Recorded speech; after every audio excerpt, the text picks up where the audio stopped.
Tonight, I'm the warm-up storyteller. Thank you.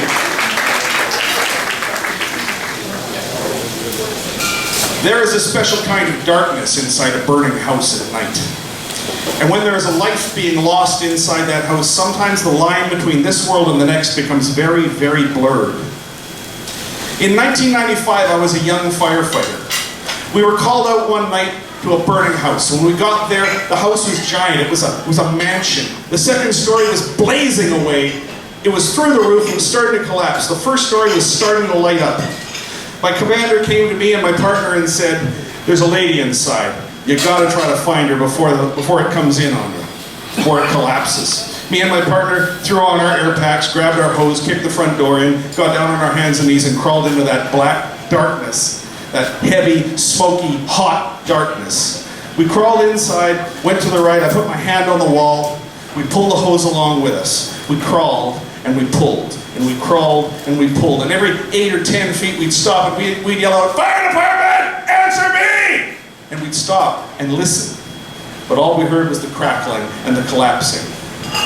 And we crawled and we pulled, and we crawled and we pulled. Another 20, 30, 40 feet inside, pulling, calling, listening.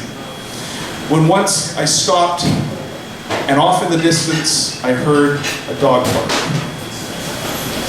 I listened for another second, and it got louder. It got louder. Next thing I knew, there was a big booming bark, and the sound of nails on the hardwood floor running toward me. And I looked, and in the light of my flashlight, I could see about a foot away from me the face of a Rottweiler.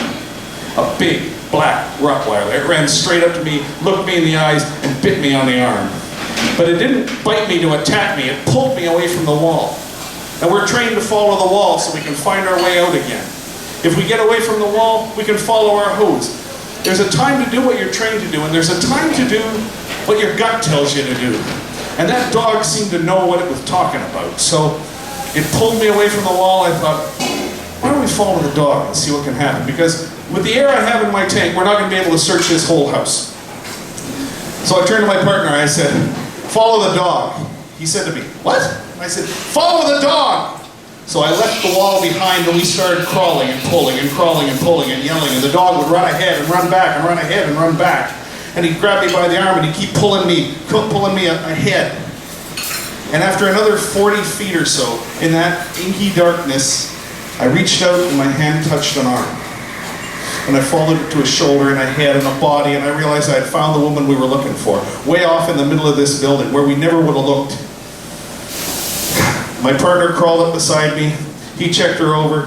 He said, "She's still alive. Let's go." We grabbed her into the arm, and we can only crawl. If we stand up, we're going to die. We're crawling along the floor, and I said to him, "Follow the hose out." We didn't have a wall anymore. I said, "Follow the hose." And he said, "I thought you had it."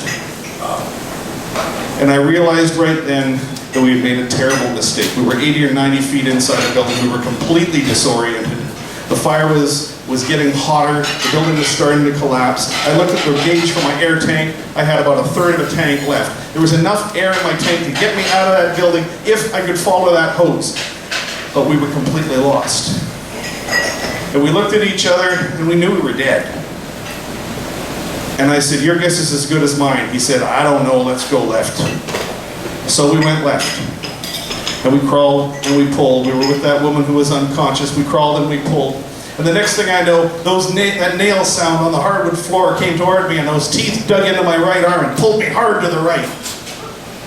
And I said to my partner, "Follow the dog."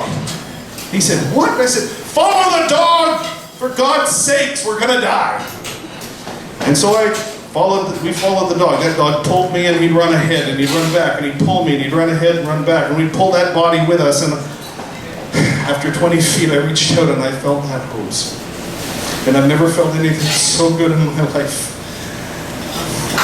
We followed that hose as fast as we could now. Our bells were starting to ring. We had about 3 minutes of air left. 3 minutes left to live. When suddenly, after God knows how long, I looked up and there was the floodlights coming in through the front door of that house. I've never seen anything so good in my life. And hands reached in and pulled that woman out of that house, and hands reached in and pulled us out. We got outside the building. I pulled my mask off, and that cold night air hit my face. And I knew I was going to live a little bit longer. But I didn't think about it long because my partner said she has no pulse now. And so we started CPR right away. And as I was doing compressions on her chest, I looked up and in the doorway was the dog looking back at me. When I looked up again, the dog was gone. 2 days later, my partner and I walked into the ICU of that hospital.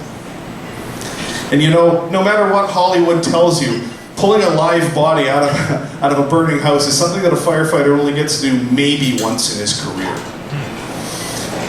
And when we laid eyes on her, she hugged us and she said, "Thank you for saving my life." And I said, "We didn't.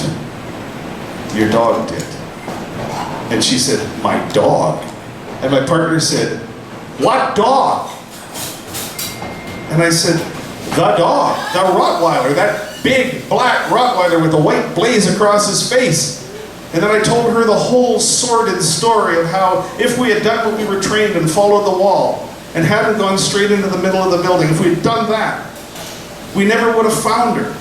And how if the dog hadn't led me back to our hose, we would still be bodies inside that wreckage with backhoes trying to dig us out. We never would have lived. I said, the dog saved our lives. And the woman looked at me and said, "A Rottweiler." I said, "A big black Rottweiler, white blaze across its face." She said, "Oh, you're talking about Leon."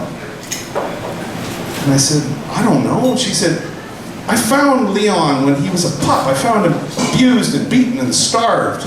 And I raised him up. I brought him back to health. I raised him up with me. I had Leon for 15 years, she said. He followed me everywhere. He was my little shadow," she said. "He was my guardian angel." And she said to me, "But I put Leon down 3 years ago. And there has not been a dog inside my house since that day." And there's a special kind of darkness inside a burning house at night. And when there's a life being lost inside that darkness, sometimes the line between this world and the next becomes very, very blurred.